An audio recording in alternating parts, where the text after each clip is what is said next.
Hey everyone, and welcome. So you're a Jeep owner, and you've probably seen that ESP BAS light pop up on your dashboard and felt that little ping of frustration. Well, you are in exactly the right place. Today we're going to demystify that light and, more importantly, show you how you can get it turned off. Yep, there it is, just staring at you. It's not flashing, it's just on. See, a constant light like that means your Jeep is trying to tell you something's not quite right. So let's dive in and figure out exactly what it's saying and what we can do about it. All right, first things first. What do those letters even stand for? Before we can fix it, we gotta understand what we're dealing with. Let's break down the actual systems behind that little warning light. Okay, think of ESP as your digital co-pilot. Seriously, when you're on a wet or slippery road and your Jeep starts to skid, the ESP system jumps into action. It cleverly applies the brakes to individual wheels to help you steer exactly where you want to go.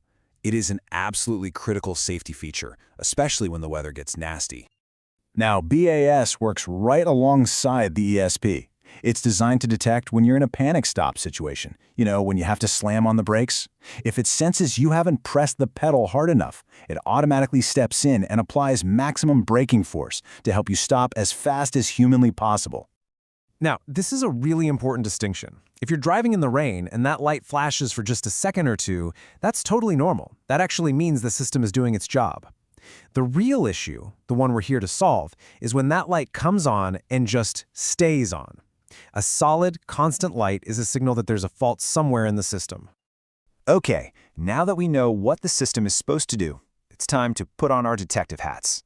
Why would the system flag a fault? Let's investigate the most common reasons that pesky ESP BAS light just refuses to go away. So let's run down the list of usual suspects, starting with the ones that pop up most often. This whole system is basically a computer that relies on getting good information from its sensors. The steering angle sensor tells the computer which way you're turning the wheel, while the wheel speed sensors tell it how fast each individual wheel is spinning. If any one of these sensors gets dirty, damaged, or just plain fails, the system gets confused, and boom, it triggers the warning light. So, beyond those main sensors, there are some much simpler things that can cause this headache. And believe it or not, something as basic as having low pressure in just one tire can throw the whole system off, because it makes the wheels spin at different speeds. It could also be a faulty brake light switch or even low brake fluid. So it's always worth checking this easy stuff first. Okay, enough with the problems, let's get to the solutions. This next part is all about what you can do right now in your own driveway to potentially solve this without spending a dime at the repair shop. All right, lean in for this one. If you only remember one thing from this whole explainer, make it this. A huge number of these ESP BAS light issues are caused by nothing more than the steering angle sensor needing a simple reset. And the best part, you can do it yourself in about 2 minutes. Okay, step 1, super simple. Just make sure your Jeep is safely in park and go ahead and start the engine.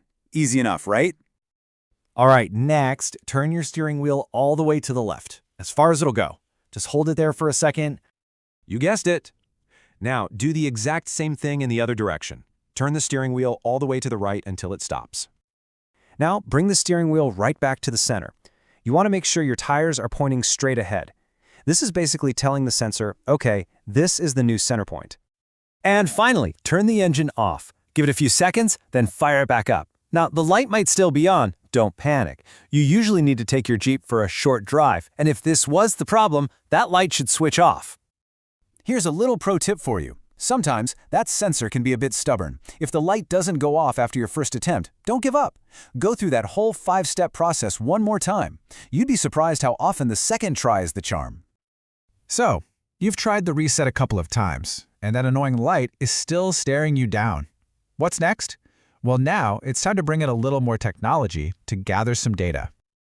If that reset didn't do the trick, you're probably dealing with a component that's actually faulty. The best way to pinpoint it is with an OBD2 scanner.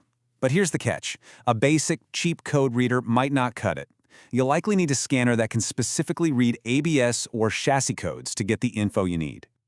A good scanner is so powerful because it just eliminates all the guesswork. Instead of wondering what's wrong, it gives you a specific error code. For example, a code like C1035 tells you, plain as day, that there's a problem with the right rear wheel speed sensor. It's like having a treasure map that leads you straight to the problem.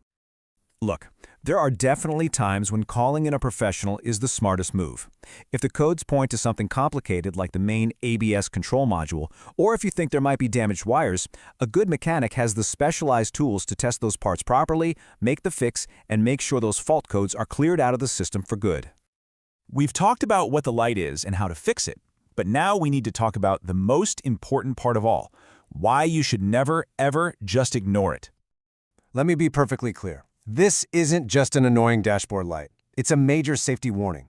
When that ESP BAS light is on, it means those incredible systems that prevent you from skidding and give you maximum braking power are completely turned off. Your Jeep is simply not as safe to drive, especially in rain, snow, or an emergency. So, at the end of the day, that little glowing light on your dash represents a pretty big compromise to your safety on the road. After everything we've gone over, the real question is a small light worth taking a big risk? Hopefully you now have the knowledge and confidence to get it fixed and drive safely.